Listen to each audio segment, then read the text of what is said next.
Bonjour Laurent Chrétien-Marquet, ravi de vous accueillir sur Tribune Libre. Vous organisez, je crois, un événement très prochainement.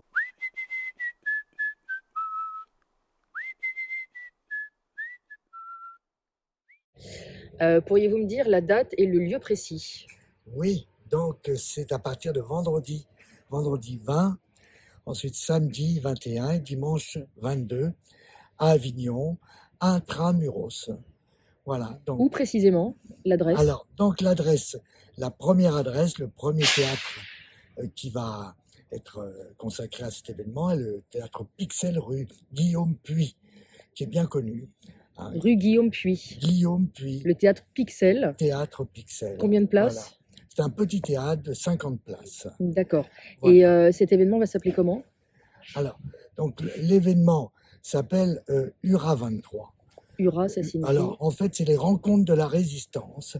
Et URA veut dire Université de la résistance d'Avignon. Très bien. Voilà, 23. Résistance voilà. contre? Donc, résistance, eh bien, tel que tout le monde le comprend maintenant, c'est un mot qui a acquis depuis un an, 2 ans, véritablement un sens officiel. La résistance, c'est tout, je dirais, ces mouvements qui se sont constitués spontanément depuis, officiellement depuis 5 ans, on va dire, avec le démarrage des Gilets jaunes.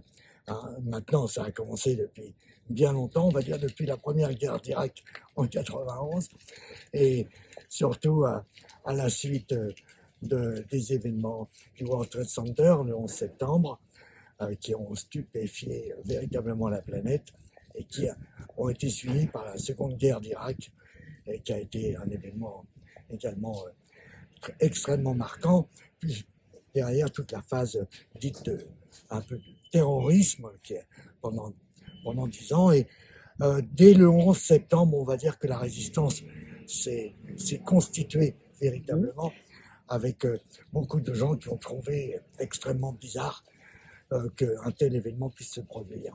Qui seront les présents? Voilà. Les 20, 21, 22 octobre. Donc, voilà pour la résistance. On va dire, je vais quand même continuer si tu me permets. Oui, bien sûr. Sur la résistance, parce que c'est vraiment le sujet. L'événement lui-même, c'est pas ça qui est important, c'est la résistance qui est importante. Aujourd'hui, la résistance, depuis 5 ans, elle bosse dur. Depuis novembre 2018, la résistance n'a pas arrêté. Ça a été le phénomène des Gilets jaunes qui a été extraordinaire en ce sens qu'il y a eu une activité de résistance permanente, semaine après semaine, année après année, quelle que soit la température, la météo, et quoi qu'il se passe. Alors aussi pour des raisons extrêmement profondes, c'est que la situation n'a pas cessé de se dégrader pour les Français, et pas que pour les Français, depuis cette époque-là. Et donc, il n'y avait pas de raison que ça s'arrête en quelque sorte. Soit on se résigne et on accepte que tout se dégrade, que la vie se dégrade, soit on a pris le pli, effectivement, de dire il y en a marre, c'était ça en 2018, et on veut pouvoir bouffer normalement. Moi, grand-père, etc., je veux pouvoir aller voir mes petits-enfants et pas être obligé de me priver du trajet de train parce que j'ai pas de sous, et puis ne pas pouvoir utiliser ma bagnole parce que ça coûte trop cher. Donc, la situation déjà, il y a 5 ans, était mauvaise, et elle n'a fait que se dégrader et continue à se dégrader. Donc, la résistance à cette dégradation, elle a commencé, de façon très concrète, au niveau de la population, il y a 5 ans. Avant ça, c'était plus un travail intellectuel, d'observation et politique. Mais elle est entrée dans la vie des gens, véritablement, avec une présence médiatique très importante, il y a 5 ans. Et donc, on va dire que, comme tout mouvement, eh bien, ça doit évoluer. Et aujourd'hui, la résistance doit passer sur une autre orbite, à un autre stade qui, en fait, correspond à sa réalité. Il n'y a jamais eu autant de résistants en France. Jamais. c'est-à-dire que les gens prennent conscience d'une situation internationale qui touche leur quotidien. Ils sont de plus en plus nombreux à s'interroger pourquoi je vis de plus en plus mal et en fait à être obligés de comprendre les causes. Et quand ils comprennent les causes, eh bien, il y a un effet de stupéfaction et aussi, enfin, et de conviction qui fait que le fait de partir à la guerre, de partir à la bataille est totalement inévitable parce que j'ai la responsabilité de ma famille, j'ai la responsabilité des miens, j'ai la responsabilité de ce que je vais laisser par la suite. Donc non seulement il faut que ceux qui sont autour de moi, mes enfants, mes frères, etc., mes amis, vivent correctement, mais il faut aussi en plus que je suis obligé, au travers de l'analyse, de constater que ça s'accélère et qu'il y a un risque de catastrophe immense. Et face à ce constat dont je ne peux pas me séparer, eh bien, je suis obligé de faire un choix. Soit je me cache, je mets ma tête dans le sable, soit je me relève et je pars à la bagarre. Et la majorité, pourquoi la France existe, c'est parce que les gens sont allés se battre. Hein. Voilà, ils sont toujours allés se battre depuis 3000 ans. Donc, il faut aujourd'hui, et c'est ça qui est important, hein, c'est la raison d'être de cet événement. L'événement Avignon, il a pour but de faire que la résistance devienne la première force politique de France. Elle l'est. Maintenant, il faut que ça se traduise dans les urnes.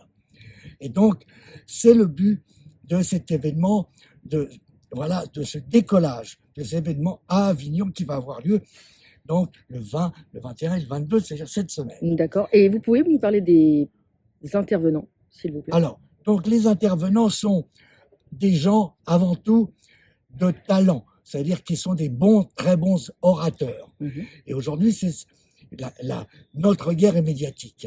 Hein, tout est virtuel, c'est comme avec la bombe atomique. Hein, c'est de la dissuasion, rien se passe. Mais tout se passe en fait devant un écran. Et dans la transmission de l'information, et donc la qualité de la transmission de la vérité. Voilà. Il y a des vérités qui sont difficiles, très dures, insupportables, et qui exigent qu'on se bouge. Donc il faut des gens qui sachent parler avec leur cœur, et pas avec des belles phrases, on n'a rien à foutre, mais avec leur cœur et en disant ce qu'ils voient, ce qu'ils ont vu et ce dont ils sont désormais convaincus.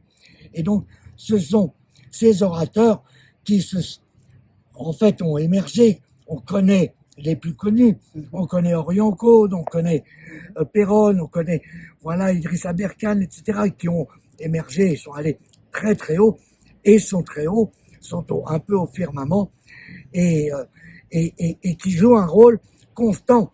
Parce que je vois, par exemple, que Péronne, il est quasiment tous les jours devant un écran, quoi. Et c'est pareil.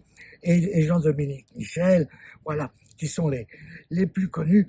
Et il y a donc différents niveaux de notoriété. Et aussi qui avez-vous vous allez nous citer les noms et leurs compétences aussi? Oui, tout à fait, bien sûr. Donc, il faut bien comprendre comment ça va se passer. Donc, c'est organisé en séances, comme la séance de théâtre, séance de cinéma. C'est 1h30. Pendant 1h30, on est au spectacle et on a 3 intervenants qui vont intervenir, qui ont chacun une demi-heure. Hop, 20 minutes pour exposer le sujet qu'ils maîtrisent parfaitement, sur lequel ils sont très très à l'aise, et 10 minutes pour répondre à des questions. Donc ça, c'est un schéma qui, on va dire qu'on va un peu, finalement, qu'on normalise, mais qui s'est imposé. Hein, et on s'est, je dirais, au cours des dernières années, parce que maintenant, ça fait plusieurs années qu'il y a comme ça des réunions. Donc, le schéma dans lequel un orateur de talent prend la parole et expose ce sur quoi il est très fort, hein, qu'il maîtrise à 100%, eh bien, il est passionnant. Et c'est ça qui est important. C'est un spectacle. C'est pas une manif. Ça n'est pas une manif. C'est un spectacle qui va avoir lieu dans plusieurs théâtres. Si vous venez, il y a 50 personnes, il y aura un théâtre. S'il y a 500 personnes, il y aura 10 théâtres. S'il y a 5000 personnes, il y aura 100 théâtres. Quand vous dites c'est un spectacle dont les enjeux et les conséquences sont réels. On est dans le réel. Ah, on est dans le réel Mhm. total, Mhm. puisqu'en fait, aujourd'hui, il s'agit de gagner les prochaines élections européennes, puis les législatives et les présidentielles. Donc, les Alors, gens dites-nous de qui talent intervient qui vont ce week-end intervenir. du 20, Alors, on va 21, dire, 22 je veux dire, octobre. ce ne sont pas les gens les plus connus. Ce n'est pas grave, ils ont leur non. notoriété, surtout leurs compétences. Vous Oui, pouvez nous chacun. donner En leur fait, nom? chacun apporte. Je remercie Carlo Brusa qui Oui. aurait pu être là Mm. s'il n'avait pas eu un empêchement. Voilà, D'ordre privé. Mhm. d'ordre privé majeur. Cet événement a Donc, été annoncé par ah. un journaliste indépendant, je crois. Vous m'avez Alors, dit. donc, attendez, je dis, Vous donc, le direz Carlo après. aurait pu être là, Mhm. et ça aurait été très bien, mais il a poussé l'événement, Mhm. donc il a contribué à le faire exister, et je le remercie infiniment. Après, effectivement, Richard Boutry, mon ami Richard Boutry, a pris l'initiative intelligente d'annoncer pas trop longtemps à l'avance, avant-hier, avec plusieurs milliers de vues, l'événement qui a lieu, donc démarre le même jour que le passage de Fouché devant le Conseil de l'Ordre à Marseille, qui est juste à côté. Hein. Et donc, Richard a eu la gentillesse de faire cette annonce, qui a été virée d'ailleurs, qui a été virée de TikTok pour dire qu'il se maintient sur YouTube et sur ça. Mais vite, ça a duré 5 heures. Elle a tenu 5 heures sur... voilà. Alors, on vous sur écoute pour la TikTok. liste des Alors, intervenants. Bien sûr. Donc, alors, ça aurait pu être. Alors, mais maintenant, donc Carlo Brusa, malheureusement, ne pourra pas être présent. Marc Jutier est un économiste qui a écrit plusieurs bouquins et qui est un spécialiste de la monnaie. Très Et bien. la monnaie, c'est en fait le véritable problème. C'est le nerf de la guerre, comme on C'est dit. plus que ça. C'est la raison très profonde de tous les malheurs que nous avons aujourd'hui. Le Covid, etc. Ça vient d'un problème monétaire. Le problème, c'est qu'il n'y a les États-Unis ont le droit de produire autant de fausses monnaies qu'ils veulent, de dollars qu'ils veulent. Ils appuient sur un bouton, ça s'appelle la planche à billets, et produisent des quantités astronomiques. Donc nous aurons Marc Jutier. Donc Marc Jutier sera Très présent, bien. qui est donc quelqu'un qui est très compétent sur la spécialité monétaire. Parfait. Donc vous allez voir 20 minutes en face de quelqu'un dont on sait qu'il est Expert. un spécialiste de la monnaie. Et Ensuite. c'est très très important. Ensuite, vous avez Christian Cotten. Christian Cotten, c'est un orateur, c'est un régal d'orateur. Il parle avec une précision incroyable et avec une pugnacité fantastique. Quel est son domaine de compétence? Alors, lui-même aujourd'hui, il est connu, lui-même a été enseignant, orateur, conférencier pendant des années et des années. Et aujourd'hui, il s'est attaché au thème qui commence à être un peu connu de l'indépendance de la Savoie, entre guillemets. Voilà, qui est un thème, qui touche, et qui est important parce que il a des prolongements juridiques considérables. Et l'aspect juridique en ce qui concerne l'évolution de la France est très important. Vous voyez, on parle tous les jours du changement de la Constitution, parce que Macron aimerait bien se faire élire une 3e fois. Absolument. Donc, il va tout faire pour essayer de provoquer un changement de Constitution, mais il n'y arrivera pas, évidemment. Il y aura donc Christian Cotten. Christian Cotten. Voilà, Christian Cotten, et qui est allé voir c'est quelqu'un qui s'exprime avec une clarté et une précision et une sincérité. C'est ça qui est très important aujourd'hui. Les orateurs qui font 5 minutes de prompteur, etc., le matin, etc., on n'en a rien à faire. Il faut qu'on parle aux gens et de la réalité. C'est vraiment c'est la langue de bois telle qu'elle se pratique toujours à 80%, et elle est vouée à disparaître. Et donc, mais on le constate aussi, les gens sont, aujourd'hui même, l'influence justement de cette prise de parole libre où des gens ne viennent pas réciter un texte, mais viennent parler de la réalité, on sait que ça devient la mode, ça devient in. C'est ça qui est. Voilà. Donc Christian Cotten. Alors, merde. Marc Jutier, Christian Cotten. Hop, attendez, hop. Mhm. Ensuite, il y a Jésus, le magnifique comédien Jésus, qui est comédien. Très bien. Qui est comédien, en même temps un artiste. C'est un artiste complet.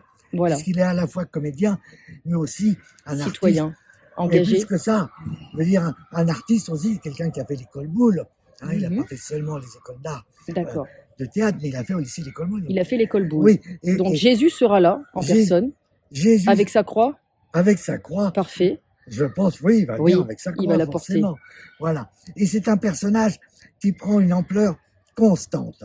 Hein, il était au Mont-Saint-Michel la semaine dernière, ou la semaine d'avant, et il a fait, enfin, il va de miracle en miracle. C'est quelqu'un qui a un petit nuage de miracle, qui a le bon Dieu avec lui, hein, ou un délégué, un ange, et qui est tellement pur dans sa démarche. Donc nous aurons Jésus également. Jésus, exactement. Jésus. Alors, voilà, moi, je ne vais pas le montrer, c'est pas la peine. Oui, je vous le montrerai. Peut-être. Alors, Jésus. Je ne sais pas si on voit quelque chose. Mais... Si, on le voit très bien. Ah bon. Très bien. Jésus sera là. Et c'est mon ami depuis des années maintenant. Et, après Jésus, qui y aura-t-il? Eh bien, on aura Jean-François Harel, qui est très bon orateur. Qui va nous parler de quoi? Eh bien, lui-même va parler vraiment de la résistance telle qu'il la vit et de la France telle qu'il la rêve, on va dire. Sachant qu'il a 40 ans de métier, qu'il a été directeur commercial, donc c'est vraiment un homme de terrain, engagé, véritablement, et qui eh bien, est présent. Je me souviens, il y a 2 ans, il était là, au Palais, au Palais Royal. Et lorsqu'il a fallu qu'on lutte contre le changement justement de la Constitution qui devait autoriser le pass sanitaire. D'accord. Et c'est quelqu'un qui s'exprime, qui est un homme de communication. D'accord. Hein, et qui en même temps a fait une carrière politique et donc est un politique qui connaît la politique sous son aspect classique. Jean-François Harel. Voilà. Jean-François Harel. Harel. Tapez Jean-François Harel, vous le verrez. H-A-R-E-L. Ensuite. Alors, Jean-François Harel, un type formidable. Voilà. Après, vous avez Juan Roi de Mendité. Juan Roi, qui est un philosophe. Un philosophe, très bien. Alors là, c'est un peu plus flou. Voilà, qui est un homme discret. Hein, redites-nous son nom, s'il vous plaît. Juan. Ou Juan. Juan, mais en français, on dit Juan. Oui. Juan, Roi de Mendité. D'accord, philosophe. Qui est un philosophe, hein, qui a travaillé de façon avec les équipes de recherche de Normal Sup, Ulm, pendant 10 ans, qui a été pendant 15 ans, je dirais, un des penseurs de Attaque, du mouvement Attaque, qui est réputé pour ses analyses approfondies.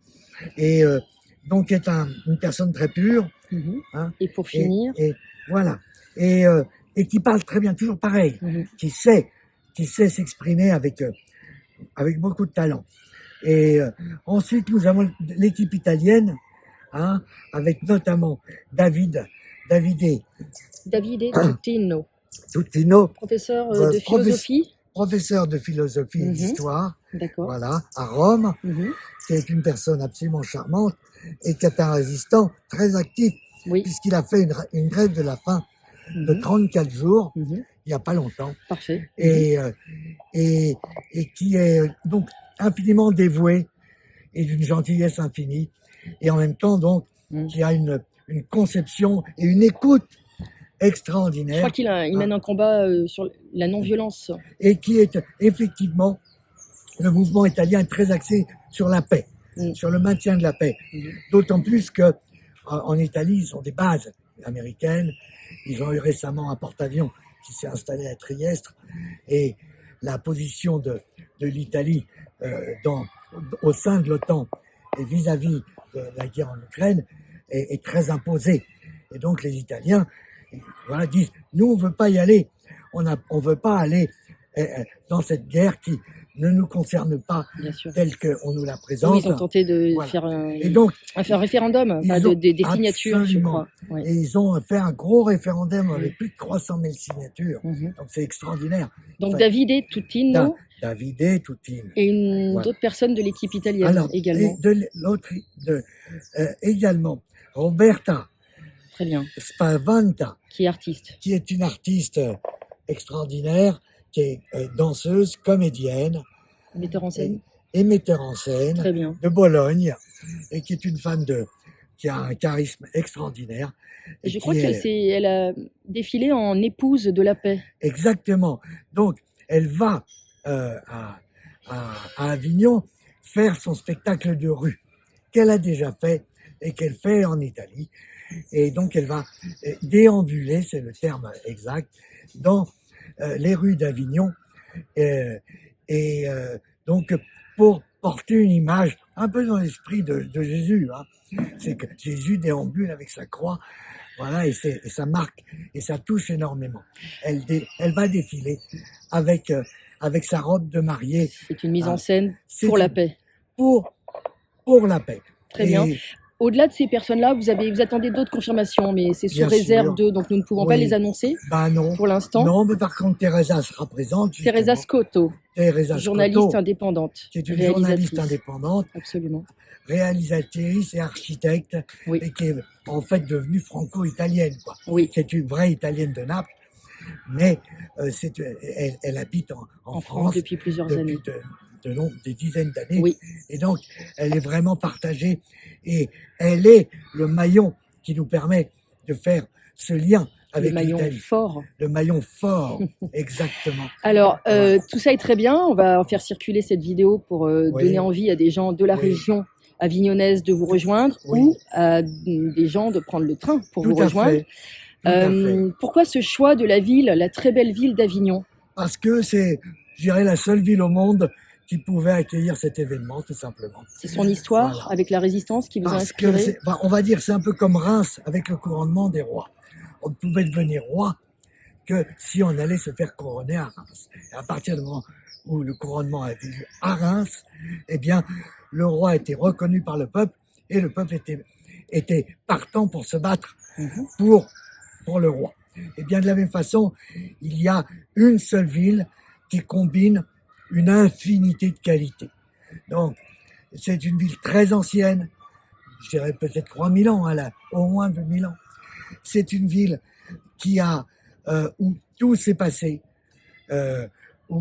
parce que c'est un carrefour. Il faut bien voir qu'Avignon est à l'entrée de la zone PACA. Donc en fait, vous pouvez pas, c'est la porte de la zone PACA. Vous pouvez pas, vous avez ensuite la vallée du Rhône. Donc pour remonter, vous êtes obligé de passer par Avignon. Donc Avignon est un point central qui est sur le Rhône, hein, le majestueux Rhône, et qui en fait a tout subi, puisque justement ça a été un lieu extrêmement convoité. Donc c'est une ville fortifiée, et là tout le monde connaît les remparts d'Avignon. Les remparts d'Avignon, c'est un monument historique que les Avignonnais ont constamment maintenu avec soin, parce que on pense à Avignon, on pense au pont, on pense aux remparts, et on pense à la spiritualité, au palais des papes. Les papes ont vécu les papes d'Avignon pendant 100 ans, c'est quand même pas mal, hein, aux alentours de 1312, à peu près plus de 100 ans. Et donc, c'est une ville infiniment spirituelle. La papauté, c'était les patrons de la spiritualité. Les papes, ça a toujours été les patrons de la spiritualité. Et donc aussi, le Saint-Empire romain, toute l'Europe a été guidée jusqu'à la Révolution, par l'Église. L'Église faisait les rois. On ne pouvait pas être roi sans la reconnaissance, l'acceptation du pape. Ça n'était pas possible. Donc, en fait, depuis 500 ans après Jésus-Christ jusqu'à 1800, on va dire 1800, la papauté a été la patronne spirituelle, intellectuelle de tout l'Occident, et a contribué à son développement. Tout ce que nous avons aujourd'hui, ce parc, hein, ces vêtements, etc.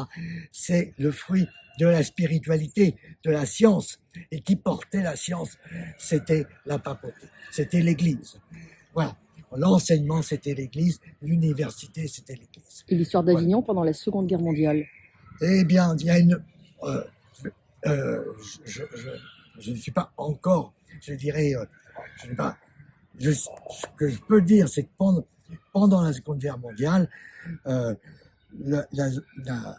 Avignon a été un acteur par obligation morale. Et ce que je peux dire, c'est que effectivement, en mai dernier, on a fêté la résistance en mai, voilà, à Avignon. Donc, ça veut dire qu'en fait, il y a une activité qui était importante. De toute façon, toute cette partie de la France, le sud-est, hein, qui était pas une partie en zone libre pendant longtemps, eh bien, a été extrêmement actif. Les maquis, le Vercors, enfin, etc., toute la région de Grenoble, etc., mais aussi l'Auvergne, ont été actifs. Donc, la résistance, alors on va aller un peu plus loin que ça. Il y a une tradition de résistance, mais qui est bien antérieure aussi à la Seconde Guerre mondiale. Ce sont des pays, le pays d'Oc a été dur à maîtriser de la part des rois de France. Hein.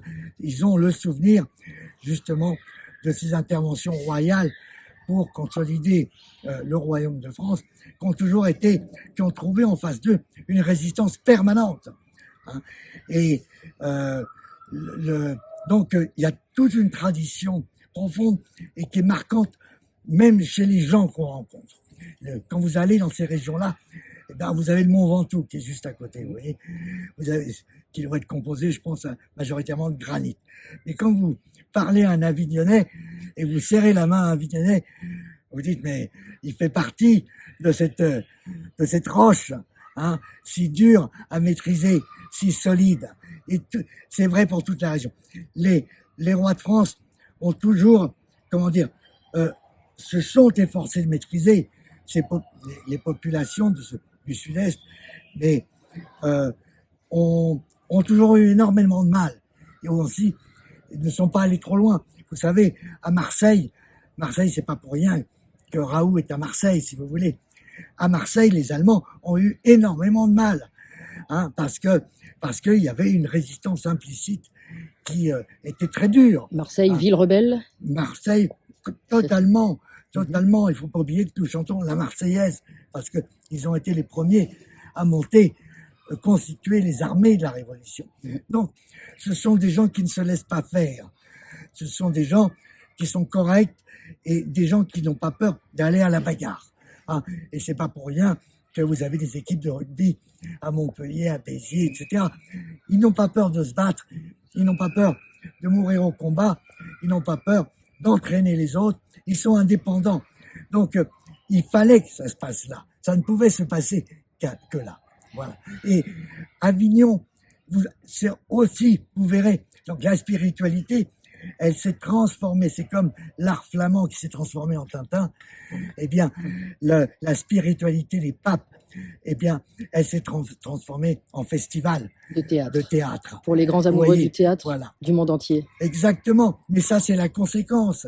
Hein. C'est parce qu'il y a 1000 ans derrière. 1000 ans d'histoire. Exactement. Eh bien, vous avez donc la combinaison d'une spiritualité et du courage, de la lutte véritable, la lutte telle qu'on l'a fait aujourd'hui, et qui est une lutte qui implique qu'on sacrifie sa vie. Vous ne pouvez pas gagner une guerre si vous n'êtes pas prêt à sacrifier votre vie. Et je peux vous dire que tous ces intervenants sont tous prêts à sacrifier leur vie et sacrifient déjà leur vie. C'est au centre d'Avignon.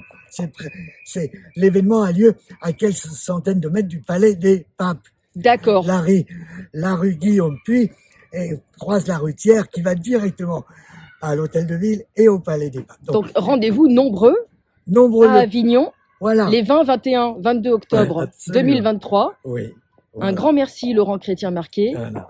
Et nous allons annoncer au monde entier cet événement. Voilà, exactement. Le monde entier l'attend.